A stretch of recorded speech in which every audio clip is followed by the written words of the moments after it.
I am currently sharing with you some thoughts from the marvelous prophetic book of Zechariah. It's just an awesome book, and we're doing a thematic view of the book, not doing a verse by verse. And in the last segment, I touched on Zechariah chapter 12, verse 10, because it's really a critical verse when we come to the New Testament. And the reason for that is that both Jesus and John in Revelation, cite directly from Zechariah chapter 12. Now, there's a great deal of controversy about Zechariah and how it is to be understood. Listen very carefully. I will pour out on the house of David and on the inhabitants of Jerusalem the spirit of grace and supplication. Then they will look on me whom they pierced. Yes, they will mourn for him as one mourns for his only son, and grieve for him as one grieves for a firstborn. In that day there shall be great mourning in Jerusalem, like the mourning at Hadad Rimmon in the plain of Megiddo. And the land shall mourn, every family by itself. And then it lists all of Judah mourning when they would look upon the one whom they pierced. Now there are two views. One view of this mourning. One view is that the mourning is a mourning of repentance. This is very often applied by the dispensationalists, not by all dispensationalists, and certainly not all those who apply it this way are dispensationalists. But there is the view that this mourning is a mourning of repentance. When Israel would finally recognize that Jesus is the Messiah, that Israel would mourn for killing Jesus as a Messiah. The other view, which I believe is more accurate, is the view that the mourning is the mourning that would come as a result of judgment coming on Israel for killing God's firstborn. And the reason I believe that's more accurate is Jesus' application of Zechariah chapter 12. Now in Matthew chapter 24, Jesus predicted the destruction of Jerusalem and the temple. The disciples asked, when shall these things be? What shall be the sign of your coming and the end of the age? Now, there's not a hint in the world that the disciples have in mind any kind of a literal, visible, bodily coming of Jesus at the end of the Christian age.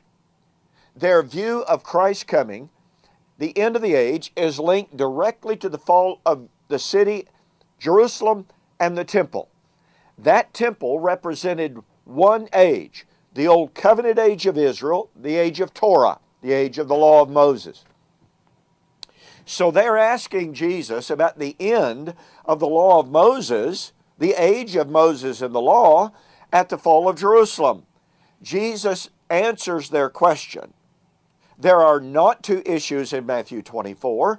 There's one issue, the end of the age linked with the fall of Jerusalem. And notice what Jesus says in Matthew chapter 24.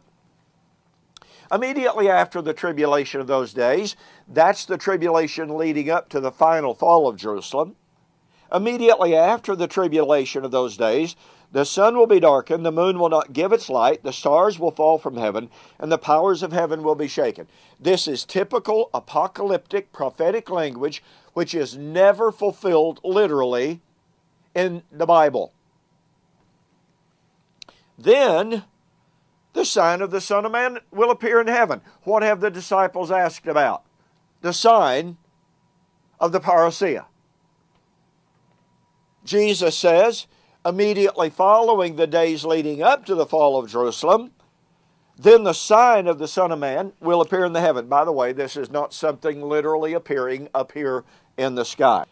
Then the sign of the Son of Man will appear in the heaven, and then all the tribes of the earth will mourn, and they will see the Son of Man coming on the clouds of heaven with power and great glory.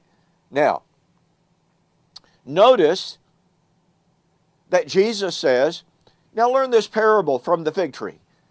When its branches has already become tender and puts forth leaves, you know that summer is near. So you also. when you see all of these things, that's all the signs leading up to the parousia. When you see all these things, know that it, the parousia, the end of the age, is near, even at the doors.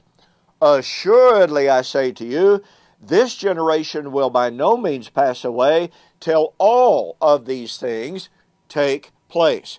Jesus was speaking to living, breathing human beings, and he said, you are going to see these things.